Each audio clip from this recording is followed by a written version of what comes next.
Estimado ingeniero Esteban Figueroa, ¿nos podría platicar acerca de lo que podremos encontrar en su libro? Bueno, el libro está dirigido a la formación de ingenieros civiles en el campo de la planeación de obras de infraestructura.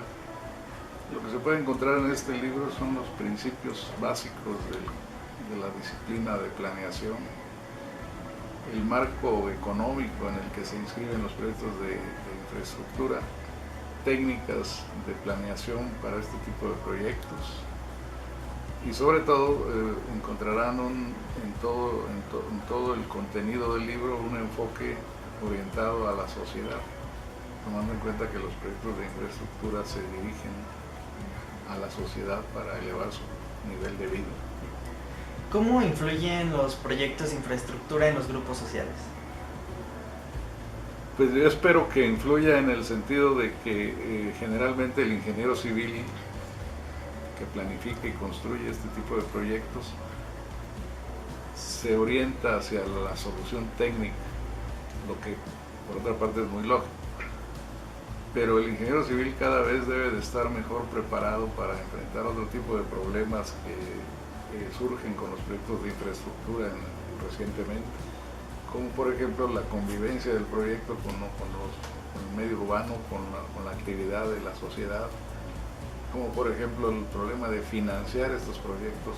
Los recursos públicos ya no son suficientes, los aspectos legales y muy importante, aspectos ambientales. Entonces el ingeniero civil, y esta es la intención del libro, influir en ellos, el ingeniero civil debe tener una visión integral, ya no solo de la solución técnica, sino la solución social, ambiental, financiera, legal del proyecto. Aprovechando que tocó esta parte ambiental, ¿cómo puede ayudar un proyecto a mejorar, al medio ambiente en vez de perjudicarlo? Los proyectos de infraestructura, por su naturaleza, sus dimensiones y porque ocupan grandes espacios naturales y desplazan actividad viva, vegetal y animal, son por definición agresores del medio ambiente. De manera que en la planeación de esos proyectos lo que se tiene que tomar en cuenta es cómo o con qué medidas el proyecto puede convivir con el medio ambiente. Pues tal vez no podemos aspirar a no agredirlo, pero al menos agredirlo lo menos posible. Por supuesto que estas medidas de protección ambiental de nuestros proyectos suponen mayores costos. Y esta es una gran limitante porque tampoco tenemos suficientes recursos. Pero hay que invertirlos y afortunadamente las autoridades ambientales ahora están poniendo énfasis en que estos proyectos deban plantear medidas de mitigación ambiental y hay una supervisión muy estrecha para que los proyectos cumplan con esas medidas.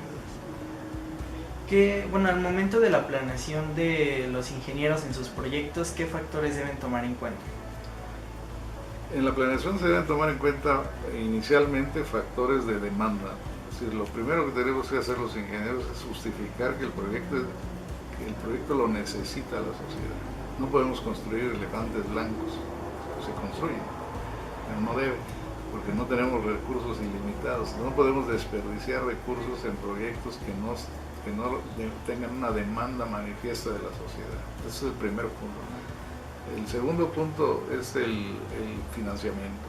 Los proyectos de infraestructura requieren gran cantidad de recursos y si no resolvemos eficientemente el problema de financiamiento, los proyectos no se hacen. Para poder resolver este problema tenemos que ser muy creativos. Tenemos que diseñar proyectos que con pocos recursos resuelvan los problemas. ¿Cómo influyen estos proyectos dentro de la economía del país? Esta es una pregunta fundamental en la infraestructura y voy a poner de ejemplo lo que ocurrió en la crisis mundial financiera de 2008-2009. A partir de esa crisis que pegó principalmente a los países desarrollados más que a los subdesarrollados.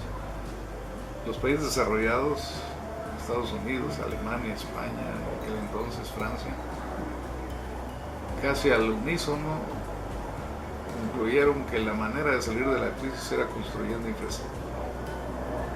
Es decir, la construcción de un proyecto de infraestructura genera en primera instancia una derrama económica y una reactivación de la economía por la gran cantidad de recursos que se usan.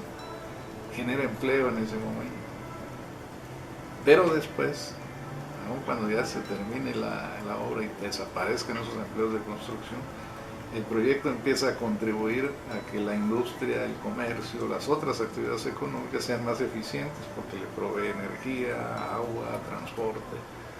Pues una economía que tiene adecuada infraestructura va a producir más eficientemente. Entonces la contribución de la infraestructura es desde que nace y a lo largo de toda su vida. ¿Cuál es el mayor enfoque que tiene su libro? Bueno, el enfoque, como lo comenté al principio, es social. Es decir, es un enfoque que trata de voltear a ver a la sociedad y no solo al puente o a la carretera o al puerto, sino a la sociedad que necesita el proyecto, que lo va a usar, o, y esto es muy importante en el libro, a los grupos sociales que se van a sentir agredidos por el proyecto.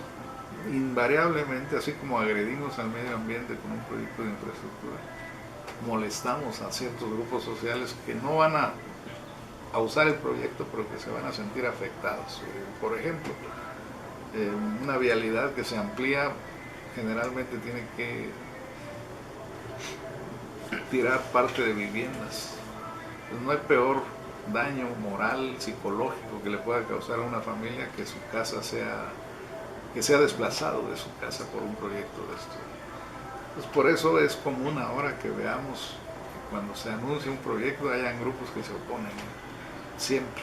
Entonces el libro hace énfasis en cómo el ingeniero no va a resolver estos problemas porque es un tema que resuelven los sociólogos, los antropólogos, los políticos. Pero el ingeniero debe contribuir con su creatividad a ofrecer soluciones que ayuden a resolver los problemas de oposición social a los proyectos. Tenemos ejemplos históricos en México. El aeropuerto de la Ciudad de México se pospuso casi 20 años por una oposición social. La presa de la hidroeléctrica La Yesca en Guerrero, una hidroeléctrica que ofrece grandes beneficios, se pospuso y casi ha cancelado seguramente por una oposición de campesinos. Y aquí en la Ciudad de México vemos con frecuencia grupos que bloquean obras porque se sienten afectados por ellas. Entonces el enfoque del libro es ese, social, es decir, cómo podemos los ingenieros vender a la sociedad nuestros proyectos. ¿Con qué tipo de profesionales les recomienda a los ingenieros ir de la mano para llevar a cabo estos proyectos para tener el enfoque social que nos comenta? Como comenté ahora, indudablemente con sociólogos y antropólogos y profesionales de la ciencia política, que son los negociadores con la sociedad, pero como todo negociador necesitan armas para negociar y el ingeniero le debe proporcionar esas armas para poder convencer a los grupos sociales de que el proyecto a la larga va a ser benéfico para la sociedad. Entonces estos profesionales son indispensables ya en todo proyecto de infraestructura y sin duda financieros y economistas que participan en la toma de decisiones macroeconómicas del país. ¿Para qué tipo de profesionales va dirigido su libro? ¿Solamente va dirigido para ingenieros o también para otro tipo de...? Fundamentalmente está pensado para ingenieros civiles. La ingeniería civil es la responsable de la infraestructura, pero sin duda puede tener gran utilidad para arquitectos, sobre todo a aquellos arquitectos que se dedican a la planeación urbana, para economistas en alguna medida y probablemente para financieros, porque tiene un componente financiero importante. ¿Hay algo en especial que lo haya inspirado al escribir este libro o algún factor en Sí, me he dedicado a la infraestructura toda mi carrera profesional por un lado, y por otro tengo más de 30 años ofreciendo el curso de planeación en la Facultad de Ingeniería de la Universidad Nacional Autónoma de México.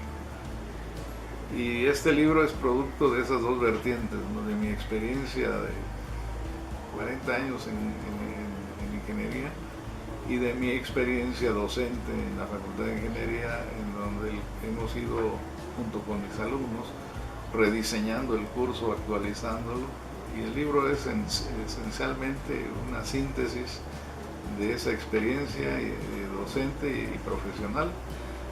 Y esto se manifiesta en que el libro en general está plagado de ejemplos. Mi enfoque es la teoría, pero atrás de la teoría inmediatamente exponer ejemplos que expliquen mejor la teoría. Y esos ejemplos, la gran mayoría de esos ejemplos son producto de mi experiencia, no son ejemplos hipotéticos, son ejemplos de casos que ocurrieron en la realidad. Bueno, pues muchas gracias por su tiempo, ingeniero. No sé si desea agregar algo para concluir. No, pues agradecerles la atención y el interés por el libro, y espero que pueda ser útil para los asistentes al congreso, a la exposición. Muchas gracias. Muchas gracias.